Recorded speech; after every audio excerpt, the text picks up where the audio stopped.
Қайырлы күн, қалдарыңыз қалай? Бүгінгі біздің видеоның тақырыбы бұл жалақыға жұмыс істеп жүрсең деп аталады. Яғни бұл видео тікелей жалақыға жұмыс жасайтын барша кісілерге арналады. Және бұл жерде енді адамның өмірін шынымен өзгертіп жіберетін көп нәрселер айтылатын болады. Сол үшін енді әрине барлығын дұрыс жерден қабылдап, керемет нәрселерге дайын болыңыздар. Сонымен бастайық. Менде мында кішігірім жоспар бар. Мен дайындалмадым десем болады, бірақ та басты ойларымды жоғалтып алмас үшін мында компьютерға енгізіп қойдым. Сонымен бастайық. Әрине ең алғашында қарапайым жұмыскерді ешкім алмайды. Себебі әрине міндетті түрде диплом керек. Ал біздің елімізде диплом алу үшін кемінде университетке 4 жыл беруіңіз керек. Енді мәселе қарапайым орташа жалақы қанша? 200 мың теңге, 150 мың, 100 мың теңге. Сол жалақы орналасу үшін адам кемінде 4 жыл бойы университетте оқып шығу керек. Медиктар 7-8 жыл оқиды, 10 жыл, 15 жыл оқиды. Бұл соған тұрарлық па деген сұрақ. Бұл жерде бұл видеода осындай негативтерді көп болады. Сол үшін кімге ұнамайды, бірден басқа видеоларға өте берсеңіздер болады. Ал кім соңына дейін осы нәрсені тыңдағысы келеді және өзінің өмірін нақты қолға алып, алдағы болатын нәрселерден шеттеткісі келеді, негативті нәрселерден, онда әрине қарай берген дұрыс болады. Себебі сол кісілерге бұл видео пайдалы болады. Алдағы болашақта оларда не күтетінін нақ осы видеодан байқай алатын болады, егер жалақыға жұмыс жасай беретін болса.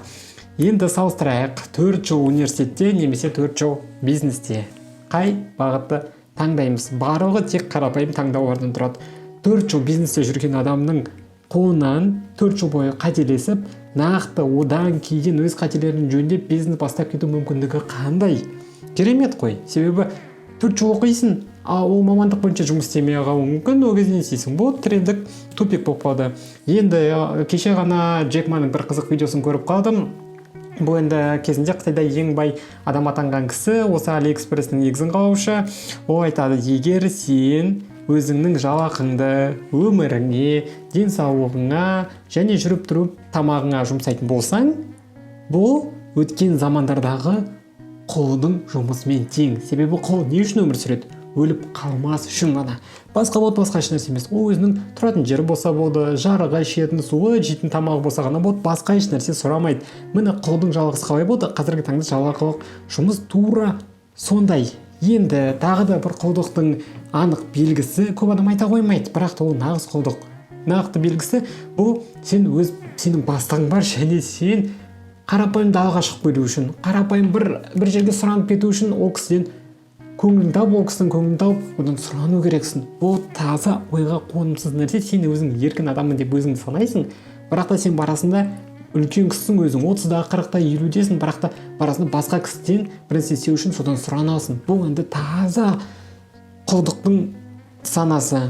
Келесі нәрсе, қарапайым бізде математика бар. Сандар ешқашан алдамайды. Сандармен дос болған адам толыққанды барлығын біледі. Енді есептейтін болсақ, мына калькулятор ашып қойдым, адам қанша жұмыс жасайды. Егер 20 жасында жұмыс жасап бастаса, жалақы кемінде мысалы 50-ге дейін жұмыс жасай алады. Себебі 50-ден ары қарай сіз уже темістісіз, сізге өнімділік жоқ, мемлекетке тек қана жастар керек. Мысалы қаншадан? 25-тен 40-қа дейін жастар керек. 25-тен 40-қа дейін 15 жыл, 20-дан 50-ге дейін 30 жыл. Біз 30 жылды есептейік, 30 көбейту 12 ай. Сосын көбейту қанша? 200 мың теңге жалақы болсын. Тең басамыз 72 миллион теңге. 30 көбейту 12, көбейту 200 мың теңге. 200 мың теңге көп адам ала қоймайды. 30 жыл ешкім тоқтамай жұмыс жасамайды. Ешкім 12 ай бойы тоқтамай жұмыс жасамайды. Бірақ та ең керемет фактордың өзінде 72 миллион теңге. Бұл сіздің осы өмірден алып кетер жалақыңыз, егер сіз тек қана жалақыға жұмыс жасай беретін болсаңыз. Өзіңіз жалақыңыз тура солай есептесеңіз болады. Математика ешкімді алдап тұрған жоқ, мен де алдап тұрған жоқпын. 72 миллион теңгеңіз сіздің өміріңіздің толық ақшасы. Бұл 72-ке не аласыз? Соны сен аласыз. Сіз ойлайсыз, қазір 30 миллионға квартира алам, 40 миллионға машина алам, саяхаттайын, бәріне берейін, мен болып миллионермін деп. А 72 миллионыңыз қайда? Жоқ. Просто бұл ақша қайда кетіп жатады? Егер бөлетін болсақ, қарапайым кеттік. Есептейік, 200 мың теңге дедік. Жұмыс күні қанша? 20 күнделік. Елену қанша? 25 күн, 28 күн, әркімдер қалай. 200 мыңды бөлеміз қанша? 28-ге бөле салайық па? 7 мың теңге. Күніне 7 мың теңге табасыз. Күнделікті есептейтін болсақ 7 мың теңге, оны 24 сағатқа бөлейік. Сағатына қанша табасыз? Сағатына 300 теңге. Сағатына 300 теңге тура ол сіз офиста 200 мың теңге жұмыс жасағаныңыз қарапайым парковщиктің сағатынан табатын жалақысынан аз. официант көбірек табады дейді сізге қарағанда, себебі сағатына 300 теңге табасыз. 200 мыңды бөлдік 28-ге, сол кезде күніне 7200 теңге, 7200-ді бөлдік 24-ге, 300 теңге. Міне қалай ойлайсыз, 7000 теңге күнделікті өмірге жете ма? Просто ойға қонбайды. Мен бұл нәрседе бір апта жұмыс жасадым, одан кейін қаштым. Просто компаниядан қаштым, хотя Қазақстанның ең атақты компаниясы болса да. Маған да осындай жалақы төлеп отыратын. Енді 7000 теңге тамақ қанша тұрады? Соны бөлейік. Тамақ ары кетсе 2000-3000 теңге тұрады. Бірнеше рет тамақ ішеміз. Мен жұмысым 10-да басталатын, обедте бір ішесің, полдникте бір ішесің, кешке тағы да бір ішесің. 7000 теңгенің ақшасы уже соған кетіп қалды. Жаңағы 72 миллион теңге вообще өлгенше жете алмай қалатын болдық. Машина, үй, коттедж, шетел, саяхаттау, ақша тарату, туысқандарымызға көмектесу, ол вообще бәрі жайына қалды. Проезд бар. Одан бөлек квартплата бар, коммуналка бар, өзіңе киетін киімдерің бар, өзіңнің түсіріп жатқан техникаң бар, компьютер, телефон міндетті түрде керек. Денсаулығыңа қашан мән бересің, өз сұлулығыңа қашан мән бересің, шашыңды қысқартпай, походу солай жүре бересің, потому что Алматыда шаш қысқартудың өзі 2000-3000 теңге, кемінде қарапайым жерлерде, орташа жерлерде 5000 теңгеден басталады. Мына жерде сен күнделікті 7000 теңге табасың.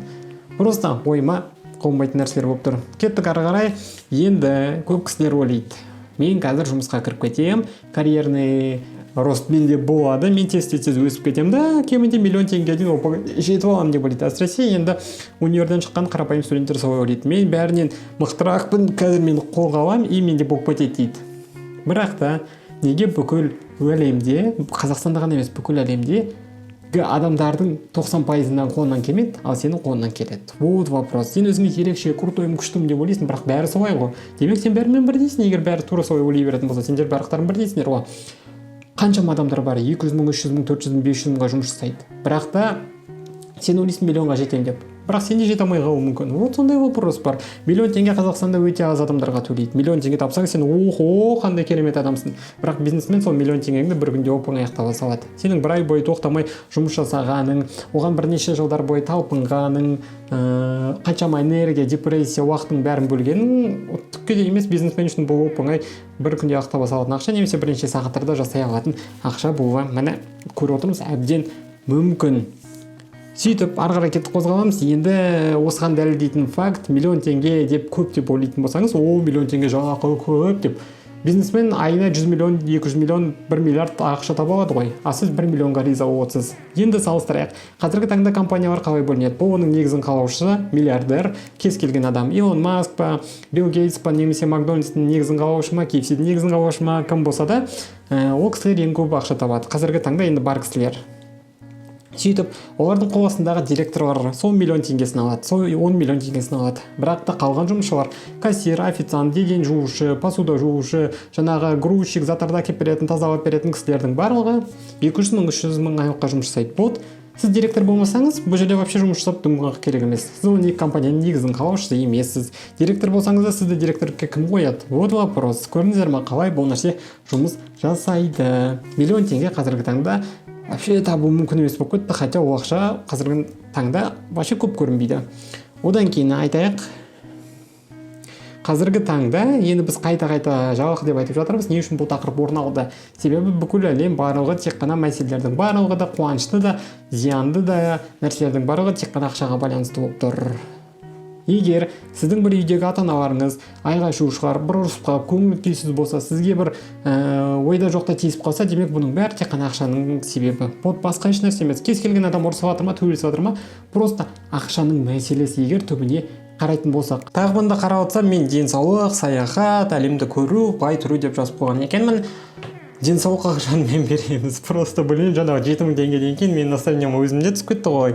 Біздің қазіргі кездегі адамдардың бәрі солай жұмыс жасайды. Даже ол күніне 7000 теңгені тауып жатқан барлық адамдар емес. Неге 7000 теңге? Себебі ай сайын 200 мың теңге жалақы 30-ға бөлетін болсақ, 28-ге бөлетін болсақ, міне осындай ақша шығып жатыр. Денсаулыққа кім қашан қандай мән бөліп жатыр? Ішімізде не болып жатқанын білеміз да, сыртымызда көріп тұрмыз не қалай екенін. Біздің қаншама ауруларымыз бар, қанша жерде саяхаттағымыз келеді. Әлемде неше түрлі, сан түрлі керемет әдемі қалалар, әдемі жерлер бар. Біз көретін, әлі де көріп үлгермейтін жерлеріміз бар, себебі оны енді әлем өзгеріп жатыр ғой. Одан кейін бай тұру бар, әдемі коттедж, керемет машина, ұрпақтарымыздың барлығы бай әл-ауқатты болғанын қалаймыз. Бірақ та бұл нәрселер менің ойымша мына бір жалақымен жету просто мүмкін емес деп болып кетті. Одан кейін кейбір адамдар айтады, енді бизнесті бастау бұл риск қой деп, мынау қазақша ойыма түсіп кетті. Риск деп, қолымнан келмей қалса ше не істесем болады деп, бірақ ары қарай өмір сүре береді. Енді мынандай мәселе, сен бизнесті 25-те бастайтын болсаң, жетістікке мүмкін 30-да жетерсің. Бірақ та сен оқуыңды немесе жұмысыңды 25-те бастайтын болсаң, сен по-любому 30 жасқа келесің. Көрдіңіздер ме, қалай бұл нәрсе жұмыс жасайды? Бизнес риск емес. Бизнес бұл көп ақшаға талпынуға деген белгілі бір қадамдар. Яғни сен қателесесің, оны түзейсің, ары қарай кеттік. Тағы қателестің, түзеудің, ары қарай кеттік. Ал міне қарапайым жалақы жұмыс, міне нағыз сол риск. Себебі сен өз өміріңді просто быт-шыт шауып тастадың да, сен бұл жерде қандай сөздер табуға болады, чтобы бұл нәрсе сипаттау үшін мүмкін емес деп кетті бұл нәрсе. Мынандай да сөз бар, егер сен кедей туылсаң, демек ол ата-анаңның кінәсі. Егер сен кедей болып қайтыс болсаң, демек бұл сенің кінәң. Сол үшін тек қана жауапкершілік өзінде. Мұнда адамдар да айтуы мүмкін, енді жалаққа жұмыс жасаған жақсы адамдарға осы нәрсе жетіп жатыр, қайта өз күндерін өздері көріп жатыр, басқа мүмкіндік жоқ қой бізде деп. Бұл енді таңдау ғой, әр адамның өзінің таңдауы. Қазақстанда көтерілу мүмкін емес деп айтқанның өзінде сәтті өздерімен өздері ақша тауып жатқан бизнесмендер қаншама. Бұларға қарап қалай айтасың, міне Қазақстанда мүмкін емес көтерілу деп. Одан кейін әлем толығымен дамып жатыр. Қарапайым 200 мың теңге жалаққа жұмыс жасайтын болсаңыз, сіздің мақсаттарыңызды, армандарыңызды сіздің бастығыңыз өзі ойлап табады да сізге айтқанын істетеді. Ал ол бастық ойынан келген барлығын айта береді ғой. Әлем өзгеріп жатыр, барлығы сан түрлі алуан болып жатыр. Бүкіл әлемдегі мысалы ақш-тықтар болса да, америкалықтар Марсқа шығып жатыр, айға шығады, бүкіл әлемді интернетпен қамтамасыздандырады, бүкіл экономиканың барлығын басқарады. Ал біз жоқ, просто 200 мың теңге жалаққа жұмыс жасаймыз, басқа мақсатым жоқ, үйге тезірек барсақ екен, ана бастығымыз сөйлей бермесе екен деген нәрселер просто ойдан шыға қоймайды. Осы жерде Роберт Кийосакидің керемет сөзі бар, әйгілі бизнесмен, инвестор, ол айтқан екен, қазіргі таңда қолмен жұмыс жасайтын адамдар ақшасын басында есептейді. Баспен жұмыс жасайтын адамдар ақшасын қолында есептейді. Сол үшін осы жерден ақ түсінсе болады.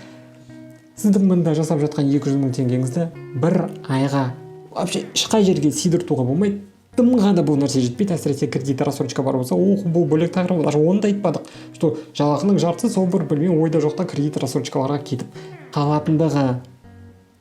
Жалпылай осы барлығын қамтып үлгердім деп ойлаймын. Енді таңдау тек қана өздеріңізде. Бұл видео әсер етсе, міндетті түрде лайк баса отырыңыздар. Басқа кісілерге жіберсеңіздер, міндетті түрде жіберсеңіздер болады. Мархабат әрине, және өз ойларыңыз, сұрақтарыңыз, пікірлеріңіз болса төменде комментарийда міндетті түрде күтемін. Сіздермен бүгін болған мен Санжар Айдар. Енді келесі видеоларда сіздермен көріскенше.